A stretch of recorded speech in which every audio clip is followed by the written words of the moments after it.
Welcome, ladies and gentlemen, to the 11th episode of the Cody's MMA Uncensored. Yes, we somehow made it to 11. I've been very consistent. Thank you. Great to be back. Another Tuesday, another MMA thing. And for the first time, I found out from a little birdie here on YouTube that I can now post videos longer than 15 minutes. So there's not going to be no need for two different parts. It's just going to be one whole show. All the information you need is going to be right here with the Cody. You know, everything. And, you know, I'm kind of glad where the Cody's MMA Uncensored is going. I posted my link in SureDog. Some people seem to like it. I also got my first hater comment. You know, shout out to Pat Slayer. Thank you. Yes, I am fat, man, dude. Look, I am a fat bitch. Oh, damn, man, I need to lose some weight. You're right, I am fat. But thank you for hating, but most of all, thank you for watching. Anyway, so, the Cody's MMA Uncensored, episode 11. Let's get it cracking. Meow! Hey, Jill, you know them old sugar daddy. They be tricking, they tell them girls. I said you can have whatever you like. I said you can have whatever you like. Yeah, stacks on deck, Patron on ice. And we can pop bottles all night, baby. You can have whatever you like. I said you can have whatever you like. Yeah. Alright, this past Saturday was, of course, UFC 133, Evans versus Ortiz 2. You know, main event, Rashad Evans taking on Tito Ortiz. Co-main event, Vitor Belfort, Yashiro Akiyama, amongst other fights. Alright, as usual, I don't start from the main event. I start kind of from the bottom. And I'm going to start with an important preliminary card, and I'll tell you why it's important here in a second. Alexander Gustafsson versus Matt Hamill. Matt Hamill got destroyed. I mean, I picked Alexander Gustafsson to win that fight because I think he's a fast rising star. I think he's going to be someone who can fill out cards and beat some name guys that are kind of getting up there. Like, I could see him beating guys like Stefan Bauder or Krzysztof Szczecinski, or I even would pick him to defeat Brandon Vera. So, Matt Hamill got dominated on the feet. He couldn't get it to the ground, and it was the beginning for the end for Matt Hamill. In more ways than one, Matt Hamill, not long after UFC 133, announced that he was retiring. You know, he's getting up there in age. He's lost twice. It doesn't look like he would get anywhere near a title shot. So Matt Hamill did retire. And, you know, Matt Hamill, a great inspirational story. He was a deaf wrestler, one of the probably, you know, best Special Olympic wrestlers in the world. I mean, he could even give, you know, the regular Olympics wrestlers a run for their money. And he was a transition to MMA. We saw him on The Ultimate Fighter 3. You know, he was running through competition at first. You know, he suffered his first loss, which we all know was not a loss. The infamous decision between him and Michael Bisping. He went on to defeat great names like Keith Jardine. He defeated Mark Munoz, who is now a powerhouse at middleweight. And yeah, I like seeing Matt Hamill fight. Honestly, you know, he showed that he doesn't need his wrestling every time he fights. You know, he was able to stand up most of the time in almost every one of his fights. So we're gonna miss you, Matt Hamill. Take care, buddy. You know, I did think it was a good idea for him to retire. I mean, like I said, it didn't look like he was going anywhere. You know, he was just gonna be a name to fill out cards. Pretty much it. As far as Gustafsson is concerned, great win for him. Biggest name on his resume now. Now I want to see him step up in the competition a little bit, not go to the upper echelon, but kind of hit the middle rung of the ladder, like I said, like a Brandon Vera or Krzysztof Szczecinski or something. Krzysztof is coming back. I'd like to see him fight him.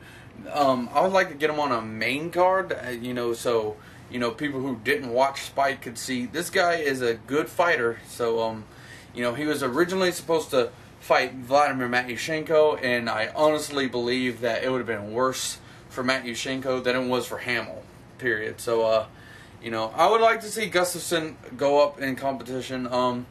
See if I could think someone who's recently fought or hasn't fought in a while and doesn't have a fight. Yeah, I got nothing. I wouldn't say go as far as Machida or anything like that, but yeah, Alexander Gustafsson, his name is going to be around for a while. He's a good fighter, you know.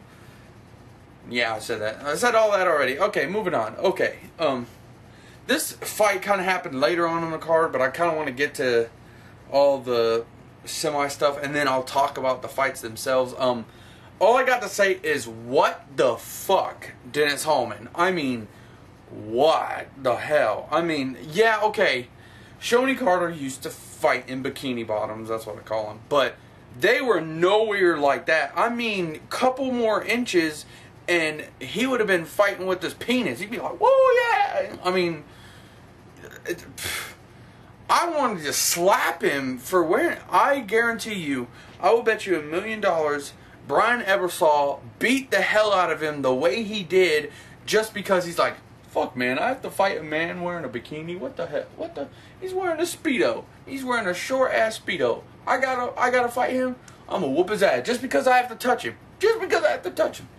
You know, I guarantee you that's why he got beat so bad, and I'm glad Brian Ebersol whooped his ass. I wish Dana White would, I wish someone else would whoop his ass just so he'll learn, don't walk out there in the bikini bottoms. Word is that he lost a bet, but I don't care what kind of bet you lose, don't walk out there looking like you're about to take part in a gay porn. Just help me out here. Don't do that ever again.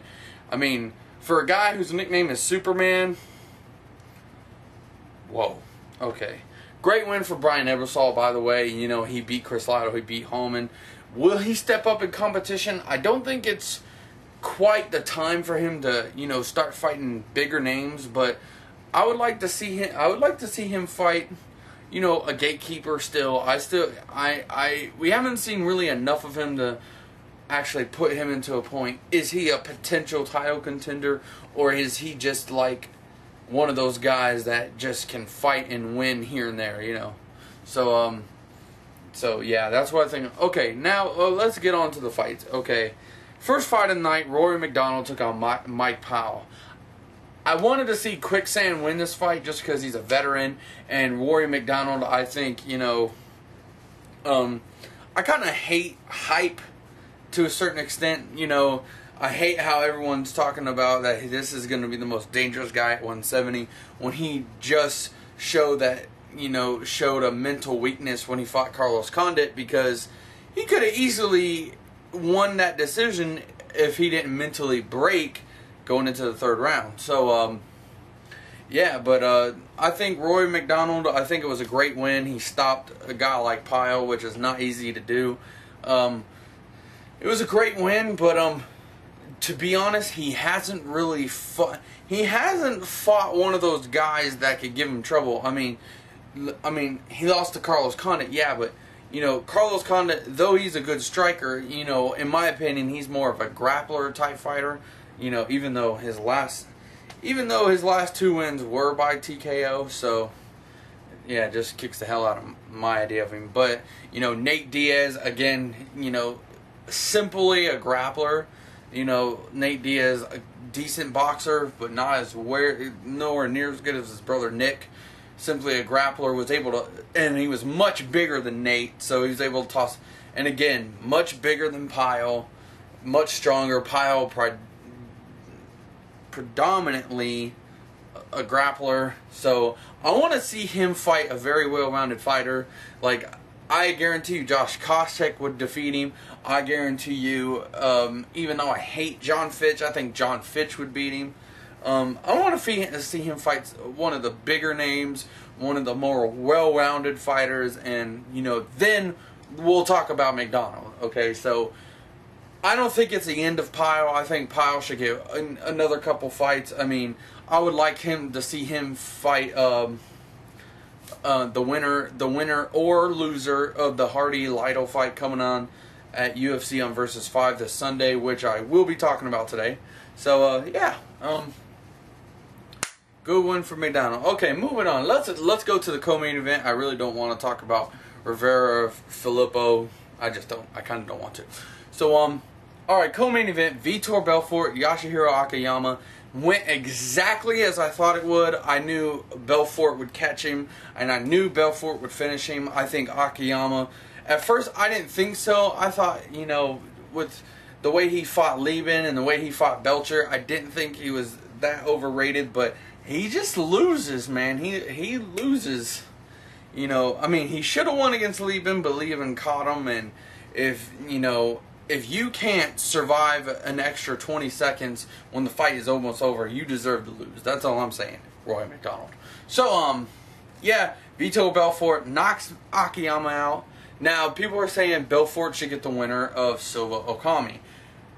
I think that could be true depending on one fight, and that is the Stan versus Sonnen fight. Now, everyone's saying that if Sonnen wins, he'll get an immediate rematch. If Dana White was that big of a fag to get someone accused of cheating, someone accused who's done some outside of the stuff, has done some bad things outside of MMA, gets a title shot that quick over defeating a guy who's really only he's defeated Santiago and Lieben and I forget who was the other guy he defeated at middleweight, but he hasn't. Sonnen will be the biggest test. So if Stan beats Sonnen, you push Belfort back a little bit and you give Stan to Silva or Okami. That's what I believe. But if Sonnen wins, I believe you could give Belfort to the winner, and then Sonnen could fight someone like like if Munoz were to defeat Chris Lieben, could fight Mark Munoz, and then they can decide who will get the next shot after that. So that's my opinion. Maybe it's just because I hate Chael Sonnen, but I don't think Chael Sonnen should get an immediate title fight if he were to beat Stan. I think Belfort would deserve it over Sonnen. I don't care if Sonnen came close to beating Silva. I really don't. He wrestled the dude, so that kind of shit doesn't really matter to me. How close he came. He was wrestling. He wasn't fighting. As far as Akiyama goes, I don't know. I wouldn't be surprised to see him thrown out the door from the UFC.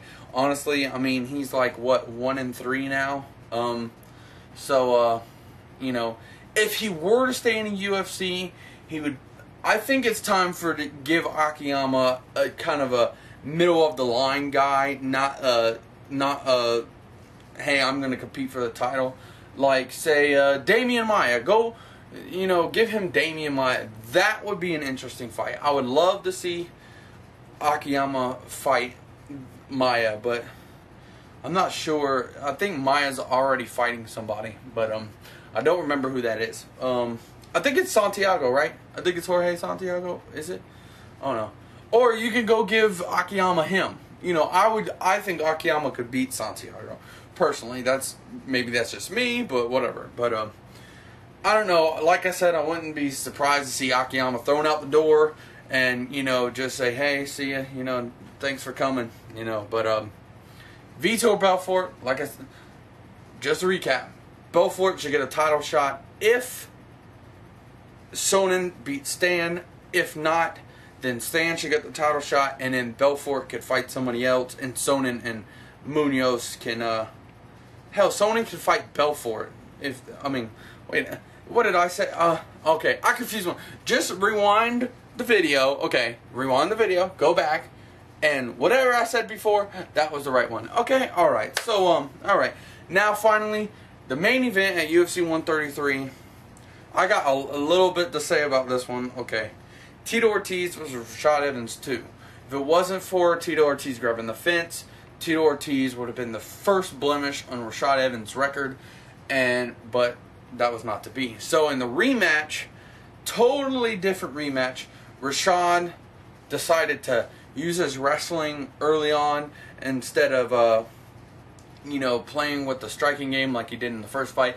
Then he changed it up to use the striking game, and from there, Tito Ortiz pretty much played defense. So, honestly, I talk a lot of shit about Rashad Evans. I really do. I hate the guy. I think he's the luckiest fighter in the world, but this was a pretty legitimate win. I give him that. You know, he put Tito Ortiz on the defensive. Tito Ortiz really only had one offensive move. That's when he almost caught him in the guillotine. I believe it was the first or second round.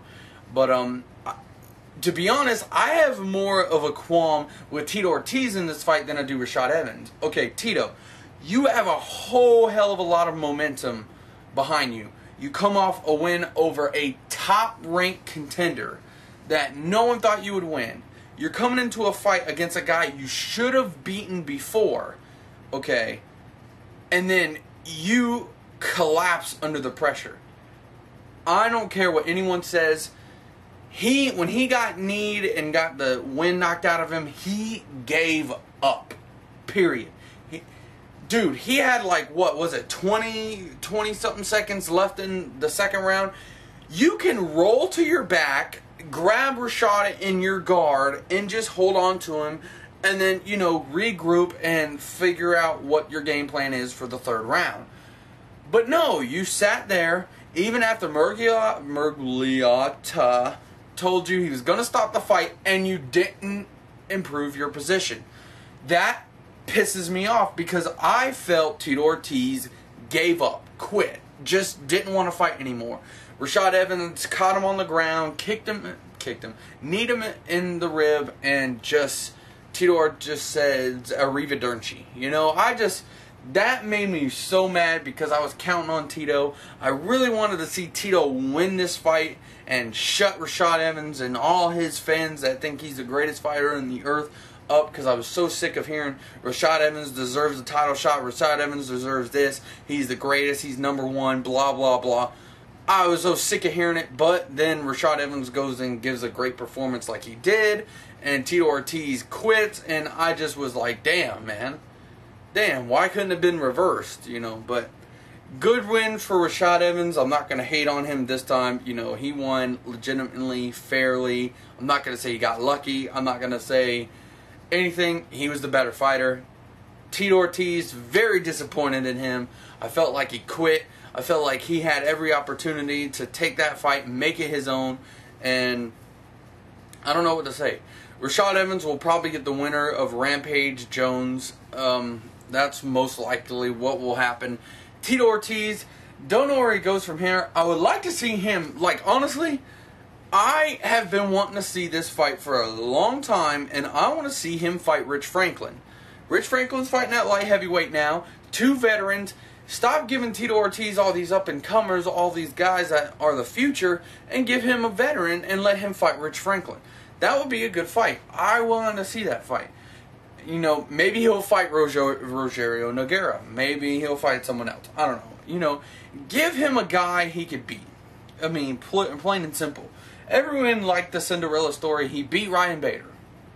Okay, now kick the fire back into that Cinderella story and let him beat Rich Franklin.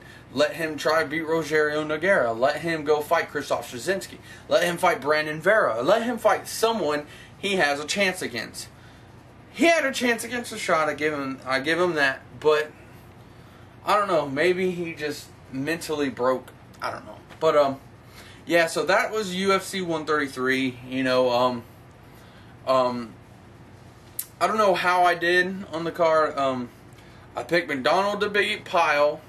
I picked Felipe Poo. That's funny. To beat Rivera. And I picked Belfort to beat Akiyama. I did pick Hallman over Ebersol. I changed my pick once I saw them damn short. And I picked Ortiz over Evans, and I was also wrong on that one. So as far as the main card goes, I did pretty well, but I don't win anything because I'm the Cody, and I didn't enter in anything. So, yeah, so next topic. Thank you guys. I love you. Not really, not that way. Welcome back. This is Cody MMA Uncensored. Next topic. Okay, so in a few months, George St.Pierre will defend his welterweight title against Nick Diaz, and it looks like that Nick Diaz and George St.Pierre's fight might get what MMA Junkie called it, the primetime treatment, which primetime is a countdown show, but it's like more in depth with the main event and all this stuff. And I thought it was worth talking about just because Nick Diaz is not a guy that likes the camera. He doesn't like it. He'll do his little before the fight interviews and his press conferences, and he'll do other interviews here and there, but this dude does not like the camera. He doesn't like to be followed around. So I'm very interested to see how they can get him to do this primetime special before his fight with St.Pierre. I think it would be very, very interesting to see. As far as St.Pierre goes, you know, it all started with him when he was about to take on BJ Penn for the second time, and he also, I believe he also did one with Jake Shields. I'm not sure. I've never personally ever watched them. I don't know why. I kind of like the original countdown specials better than the primetime ones. Maybe it's because they're shorter. I don't know. But, yeah, so Nick Diaz and George St. Pierre is going to get on the primetime special. I don't think it's that big a deal. The only reason I really wanted to talk about it is because I just can't see how Nick Diaz is going to do it. And I don't even know why things deserve primetime specials. Yeah, St. Pierre and Nick Diaz will probably be the biggest fight of the year. You know, Nick Diaz riding just an awesome wave of momentum, a very popular fighter. A lot of people believe this will be St. Pierre's toughest test in a long, long time, probably since Alves or Fitch. So, I think it's going to be a great fight. Not really going to talk about the fight itself, but prime time, you know, it'll be very interesting.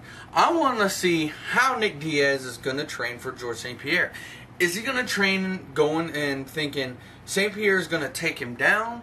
Or is he going to train going in thinking, hey, St. Pierre might just stand with me? That is what I'm most interested about. I'm also interested, same thing, St. Pierre, is he going to stand with the boxer? Or is he going to wrestle the jiu-jitsu player? I don't know. This fight is going to be very interesting, and I think the training is going to be very interesting to watch. So if it does happen, I'm going to watch it. You should watch it too. I think it's going to be very, very interesting. And yeah, I don't really have much else to say about that, but I thought it was worth talking about. So yeah, let's go to the next topic. Alright, next topic here on the Cody MMA Uncensored, episode 11. That's right, episode 11, Mr. Pat Flair. But anyway, sorry, I can't help it. So, alright, this Sunday, UFC on Versus 5 will take place, and it's going to feature two main event bouts, I guess you could call the main event, but it'll be Chris Lytle taking on Dan Hardy, and Ben Henderson taking on Jim Miller, and more than likely the winner of that fight is going to get the next lightweight title shot. So, but let's, again, switch it up. Let's start from the bottom, and then we'll work way to the top. Okay, the first fight on that card will be a fight that's kind of been scheduled before, but injuries kind of, you know, swayed it this way or another. It'll be Dwayne Bang Ludwig, the veteran, the guy that fights between welterweight and lightweight on many different occasions, taking on, yeah, that's right, Amir Sadallah. Okay. This fight, I think, is going to be a stand-up war. I don't think, you know, even though Bang Ludwig probably would be more suited on the ground, you know, in all honesty. I don't know. Give me a break. Okay. Let me start over. Sorry. Okay. I think this is going to be a good fight. I would say, I would have to call...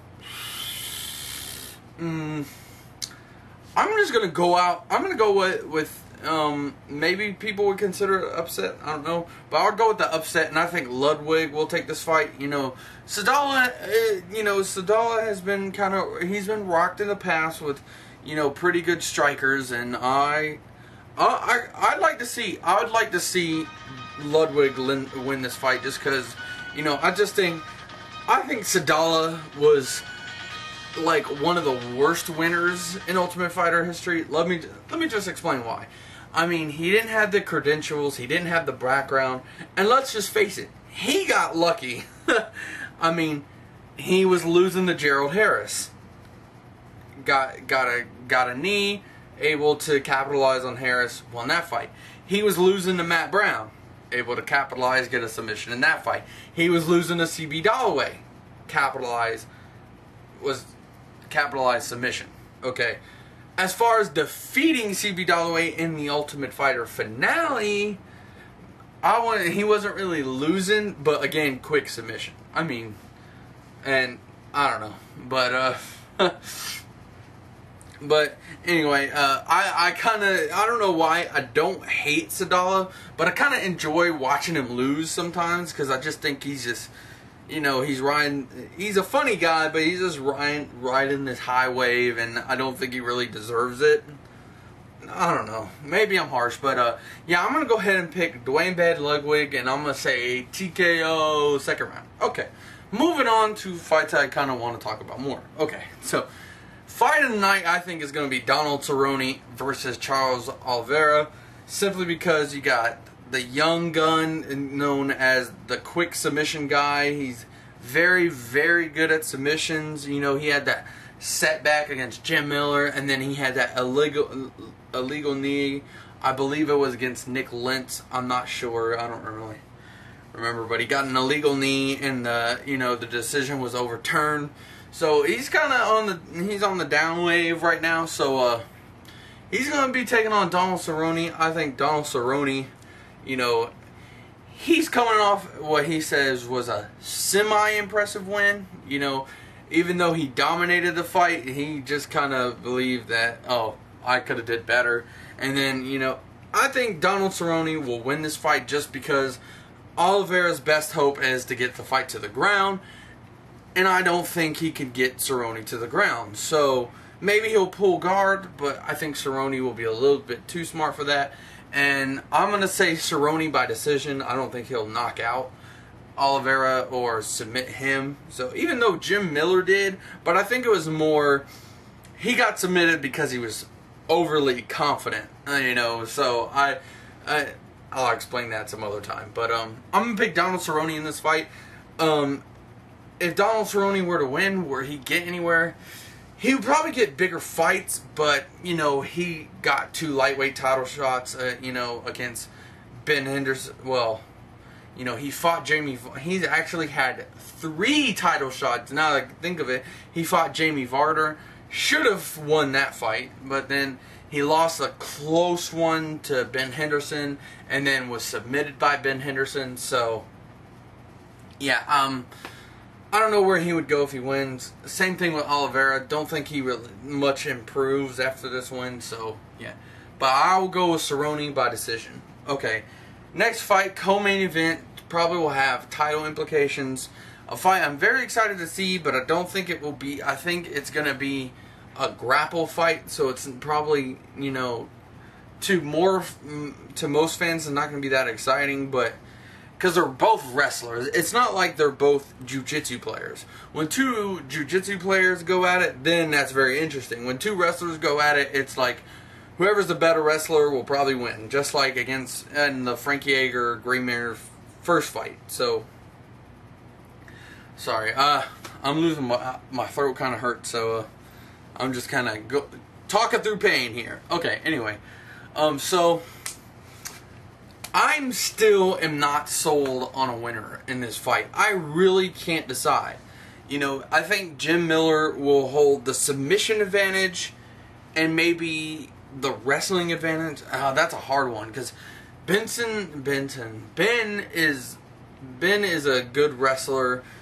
Okay, I'm going to do kind of what Joe Rogan does. Okay, striking, that's Henderson. Henderson is clearly the better striker. That's easy. Better submission player, I think, is Miller. I think that's also an easy one. When it comes to wrestling, I think that's kind of tied. Okay, so this is how I see the fight playing out. I believe this will come down to Ben Henderson's takedown defense. Because I believe that Jim Miller is going to realize he can't stand and trade with Henderson, so he's going to want to get the fight to the ground. Henderson is going to want to stay off the ground, so if he can stuff the takedowns, he will win. But if Miller gets him down, if he doesn't have any kind of takedown defense, if he can't stuff the takedowns, Jim Miller will probably walk away with the decision. I don't see him submitting Ben Henderson, because Ben Henderson is a hard person to submit. Even when you catch him in something, he just figures ways out of it. So, yeah, man, hold on, give me a second. I'm still trying to decide who I think would win. This is gonna be a tough fight for both dudes, though. You know, I don't think either one of them will blow through the other one. It's gonna be a hard knockout, drag him out fight. All right, I'm gonna say Ben Henderson. Okay, simply because I think he can stuff Jim Miller's takedowns, and I think he can put Miller in bad situations to where he'll go for bad shots, and you know, it might become a brawl, and Ben Henderson would win a brawl easily. So,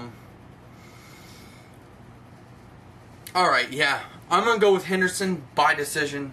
There, I said it. I'm going to stick to that. Henderson by decision.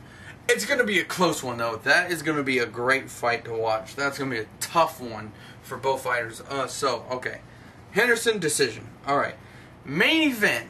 Which I don't know why it's a main event. I do think Ben Henderson and Jim Miller should have been the main event, but, you know, whatever. What can I do? Okay, so, Chris Lytle versus Dan Hardy.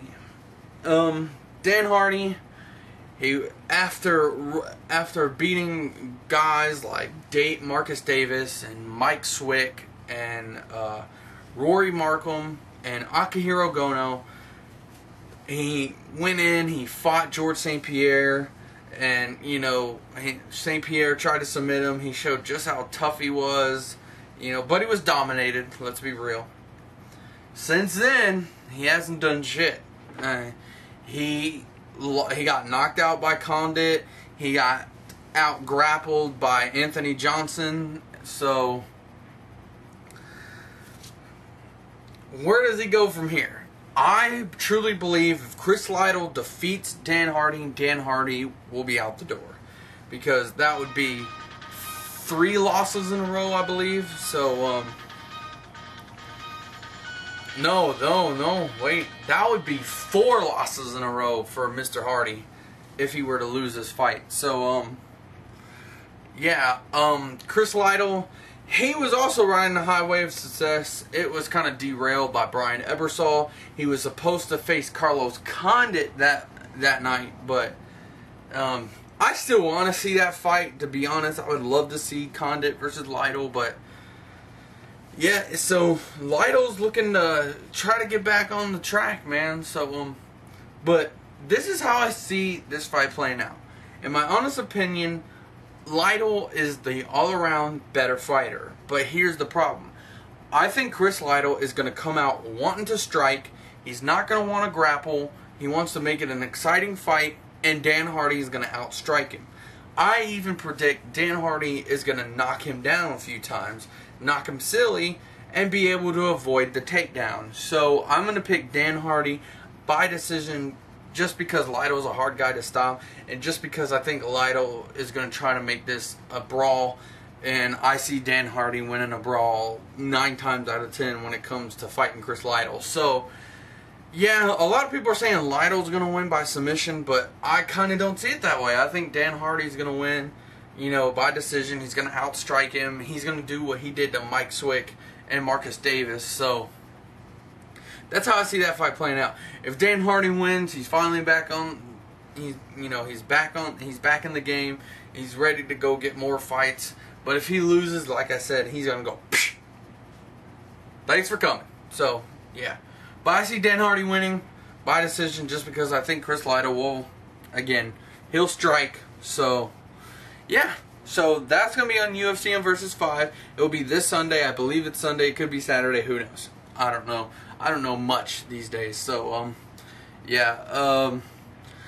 Not the most exciting fight card in the world, but, you know, these fight cards on free TV have been lackluster as of late. And, you know, with the UFC in England being on TV, that just proves a point that Dana White doesn't care what kind of fights he gives you on free cards. So, yeah, anyway. So, if you want the good cards, go buy them. So, Yeah, UFC Versus Fight. Go watch it. See if all my predictions are right.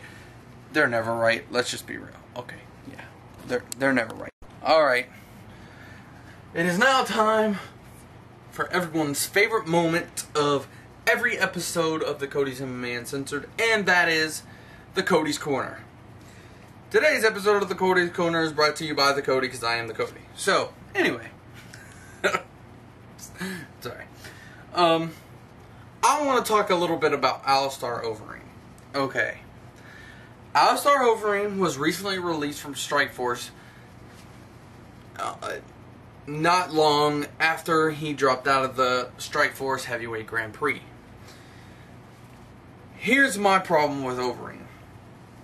Overeem was the Strikeforce Heavyweight Champion. Overeem is currently ranked as one of the best heavyweights in the world. He was supposed to be the guy that could beat Fedor Emelianenko. He's supposed to be the guy who could beat Velasquez and beat Dos Santos and just run over everyone in the UFC heavyweight division. He's supposed to be that guy. Plain and simple. Okay. But there is more things he cares about. He cares more about kickboxing and fighting in Japan.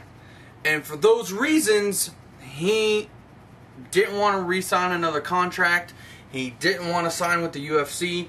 And that just fucking makes me mad.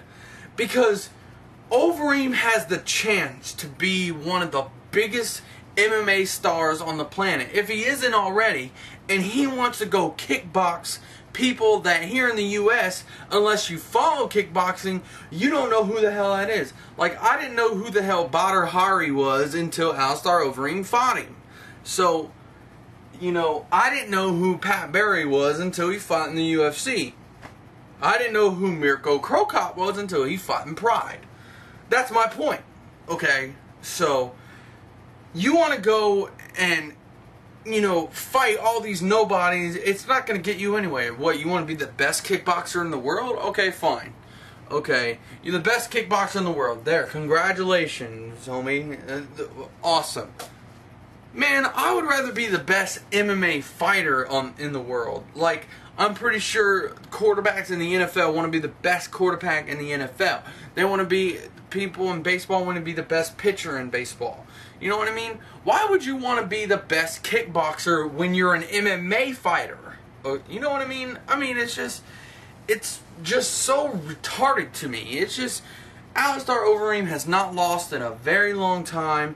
I think he could make a very, very interesting run in the UFC. I mean, Dos Santos, I think, would give him problems personally, but I think he could beat guys like Velasquez, and even my boy Brock Lesnar. There, I'll throw it out. I think he could beat Brock Lesnar. You know, so he could just make all this money, be a champion, and, you know, right off into the sunset whenever he wants to. But no, he wants to be this bitch and go fucking kickbox people. Dude, kickboxing is a very simple sport. Okay, I know people are going to be like, what the fuck are you talking about? No, let me tell you something.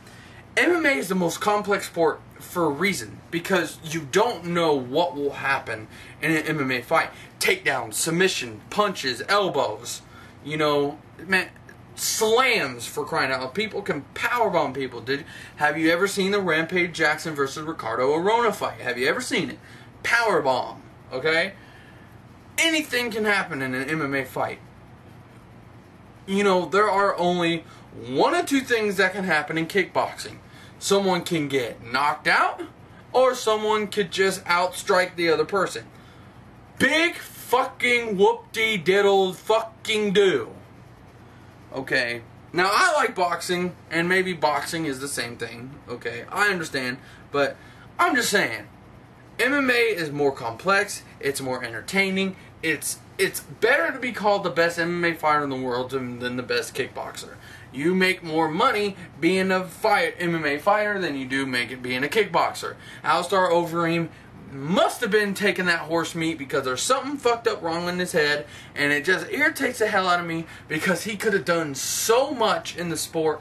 And now I truly believe, I know people are going to be like, what the hell are you talking about? But I doubt he will ever fight in the U.S. again. I don't think he will. He won't be fighting for Strikeforce. He won't be fighting for the UFC, so who's he going to fight for?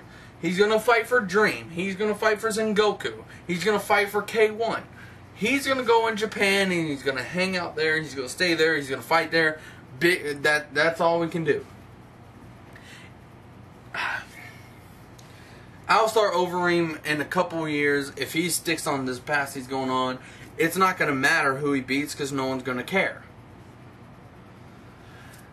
Plain and simple. Overeem needs to fight, period. I don't care if he goes back to Strikeforce. It's not like he has to sign with the UFC. There is great heavyweights in Strikeforce. Barnett, doughy, but okay. You know, Karatanov, Daniel Cormier's up and coming. You still have Bobby Lashley in there somewhere. You still have, well, no, you don't have Fedor anymore. But by the way, what the hell? Fedor released? What? I don't get that either. But yeah, Overeem. You know, I'm not that big of a fan of him right now. I'm irritated with him. I think he needs to be an MMA fighter. I think it will be better for him. But, you know, you got to do what you got to do. You do whatever you want. Plain and simple. And, yeah, Overeem, no, I don't know what else to say. And, you know, that's my own personal opinion. And, whatever. Okay, now that the Cody's Corner is done. Now. Alright, so we're going to end off the show with, of course, the Cody's MMA question of the week. Yay! Every 2 people that ever answer it. Okay, to recap last week's question of the week, I asked, who do you think would be the UFC champions exactly 1 year from now? I said Uriah Faber would be the bantamweight champion. I said Jose Aldo would be the featherweight. Melvin Gillard would be the lightweight. Nick Diaz would be the welter. George St.Pierre or Nick Diaz would be the welterweight. That's exactly what I said. Shut up. Anderson Silva would be the middleweight. John Jones would be the light heavyweight, and Brock Lesnar would be the heavyweight. So I only got one response. My boy over on Twitter, Chris Catlin, doesn't, you know, isn't caught up with the shows, so that's why he didn't answer. Dr. MMA never answers. The JDH, he never answers, so I only got one person. I forget how to pronounce your name. I should go back and figure out how I pronounced it last time because you said I did it right. So I'm just going to call you E. Alright, is that cool? I call you E? Okay, E. You're E. Alright. E says that nothing will change Dominic Cruz, Jose Aldo, George St.Pierre, Frankie Edgar. I skipped Frankie Edgar. Frankie Edgar, George St.Pierre, Anderson Silva, John Jones. He says the only one that will change is heavyweight. And believes it will be Brock Lesnar. So, I agree, E. I agree. Brock Lesnar, he's the man. Okay, so, he just needs to get over his intestinal laryngitis or whatever the fuck it's called. So, that one was just... Okay. So, alright. So, that's the only answer I got. So, I talked about that. I don't necessarily agree with the Dominic Cruz and Frankie Edgar thing. But, you know, other than that, great answer. I talked about it. I wish I could talk about more. Come on, fans, where are you? Answer my questions, man. Come on. It's called the question of the week. Gotta answer it. I'm just saying, you know. Twitter, Facebook. Okay. So, the Cody MMA question of this week. What is your top 3 favorite Pride fights in Pride history? Giving a little shout out to the old Pride. I was a big fan of Pride, you know. And I don't want you to give me what you thought was the 3 best fights. I want you to give me what the 3 of your favorite fights. Of fights you enjoyed watching. You know, something that for some reason you liked more than others. You know, I don't know. Here's my top 3. At number 3 would be Vanderlei Silva versus Mirko Cro Cop. The reason it's my favorite, the highlight reel knockout, and the fact that you had 2 guys from 2 different weight classes fighting in this open weight. I think it was an open weight Grand Prix that Mirko Cro Cop eventually won, and I thought it was a very good fight. Mirko Cro Cop seemed to dominate it. You know, Vanderlei Silva didn't really look himself in that fight. And then, of course, the highlight reel bloody head kick knockout, that was just priceless. Going to be playing around, you know, MMA highlights for a very long time to come. You know, it still plays even after Pride has already been dead and buried for a while. So I enjoyed that fight. That's my number 3. Number 2, Quentin Rampage Jackson versus Chuck Liddell in the middleweight. In Pride, they called the light heavyweight division the middleweight division. So, the middleweight tournament, Quentin Jackson won by second round TKO. It was a very, very entertaining fight. I was a big Rampage Jackson fan before that fight, but I like that fight simply because it really put Rampage on the map for beating someone so highly, you know, such a popular fighter that was in Chuck Liddell. You know, I used to think, honestly, you know, here recently, I thought that Chuck Liddell beat Tito Ortiz and then lost to Rampage, but no, I was wrong. He lost to Rampage first and then went and beat Tito. He went and fought Rampage not long after he lost his first bid at the light heavyweight title to Randy Couture at UFC 43. So, but it really did, I believe it signified Rampage Jackson as one of the best fighters at that weight at the time, and it was a great striking battle. Rampage, and everyone thought Chuck Liddell was going to win, but Rampage went out there, put it on him. That was a great fight. And my number 1 favorite Pride fight of all time, a fight I'll never forget, and it's a fight I have watched recently again, is Fedor Emelianenko versus Mirko Cro Cop. That was, in my own opinion, not only was it my favorite, but it was probably the best fight in Pride history. That was an awesome fight. Mirko Cro Cop, you know, Fedor Emelianenko deservedly won, but Mirko Cro Cop gave the legend, the seemingly unbeatable fighter, a big run for his money, and I thought that was a very, very entertaining fight. And yeah, it was, you know, there were several times where because I did watch that fight, not live, but when it replayed here in the U.S., and that was just like, wow. You know, there was times where I thought Mirko Cro Cop was going to take the fight, and I was like, Fedor finally has been defeated, but no. It was not to be. Fedor, you know, much better grappler than Cro Cop is, and yeah, he was able to get the decision, but it was a really, really good fight, and that was my favorite Pride fight of all time. Like I said, I like it so much I've even watched it recently. So and I do believe, if I'm remembering here correctly, because when I say recently, it was a couple weeks ago, but I do remember, if I'm not mistaken, didn't Cro Cop stagger Fedor in that fight? I think he did. So, great fight. Definitely one for the Pride record books, I believe. So, now, Cody's MMA question of the week. What's your top 3 favorite, doesn't have to be the best, favorite Pride fights in history? I'll talk about them next week. And come on, MMA Tim Lee. Come on, Chris Catlin. Come on, you too, JDH. You never do it either. Come on, answer the questions. Come on. I know you want to. No, you don't have to. I don't care. But, you know, I'm just trying to interact more. You know, that's how the Cody rolls. So, yeah, so that's going to do it for this episode of the Cody's MMA Uncensored. You know, you can check out my other episodes down there. You know, if you don't want to, you know, get into this one quite yet. So, yeah. Alright, thank you for watching, thank you for commenting. I don't care if you're a hater or a lover, it doesn't matter to me, I'm just glad that you watch. So, remember, send me your answers at Twitter, on Twitter, at @thecody18. You can send them to my Facebook, www.facebook.com/thesportscody. You can send them to me in the comment section below. Doesn't matter. Send them to me, I'll be there.